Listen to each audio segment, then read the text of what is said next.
Hello, my name is Robert French, and this is Something to Think About.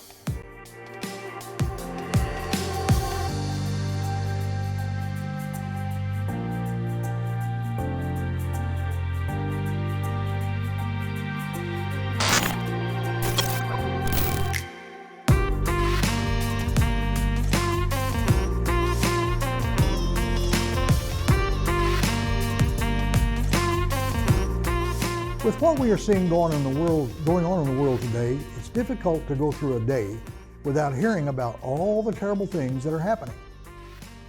It seems that every day something new is thrown into the mix. Riots, attacks on the police, rebellion, attacks on people in their homes and in restaurants and so forth. Now today, I hear of what they termed near riots in London by thousands of people who are fed up and just want to go about their lives as they did before. They want to go back to work and take care of their families, go to a restaurant and have dinner, go to the park with their children and so forth. They just want all the nonsense to stop. The question is this: how have the powers that be been able to create this shutdown of the world? What was their foremost weapon in this so-called crisis? One small word: fear.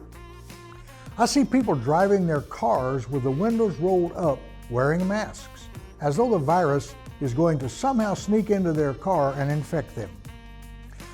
I see people standing in wide open spaces outside wearing masks, with not a soul around them.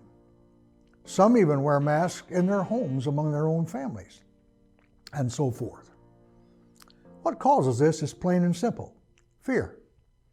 Fear is a tool that has been used down through the centuries to control the populations of countries. I personally don't care if someone wears a mask, if that makes them feel better, but I do care about anyone telling me I have to. There's no law on the books saying we have to wear masks. It is only a mandate or suggestion from whatever official that chooses to implement it. But in some states and places, they will arrest you or fine you for not doing so, which, by the way, is illegal because there is no law concerning this. There's a couple of instances in Scripture where this is mentioned and what the effect of fear is. In the book of 1 John, we read at verse 18, "There is no fear in love, but perfect love casts out fear, because fear has torment," or punishment. "And he that fears is not made perfect in love." The reason fear torments us is because it is usually connected with punishment or something bad that is about to happen to us. Is not this the very thing that we are seeing propagated today? They tell us that if we don't do what they tell us, that we are going to get sick and die by the millions. This allows the powers that be to control whole populations and make them do whatever the powers deem necessary, all under the guise of keeping us safe. What about all the people that have lost their income, homes, and so forth? What about those who have little to eat because they have no money to buy food? Is that keeping them safe? I guess as long as they die from starvation, it's okay, just so long as it wasn't the virus that killed them. I guess it's okay to lose your income, your goods, maybe your home, because you can no longer pay the mortgage and so forth. Just as long as you don't get the dreaded virus. Another passage that deals with this is found in the book of Luke, chapter 21, verses 25 and 26. There shall be signs in the sun and moon and stars, and upon the earth distress of nations, in perplexity for the roaring of the sea and the billows, men fainting for fear and for expectation of the things which are coming on the world. For the powers of the heavens shall be shaken. It says men will faint because of fear of what they see coming on them.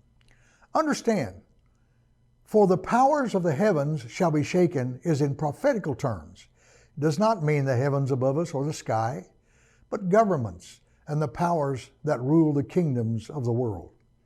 I don't know about you, but I see all over the world governments being shaken, striving for power and supremacy, wars and rumors of wars, dictators brandishing their weapons, threatening the rest of the world of their intent to bring all the nations under their control, and don't care how much of it they have to destroy or how many people have to die to get it done.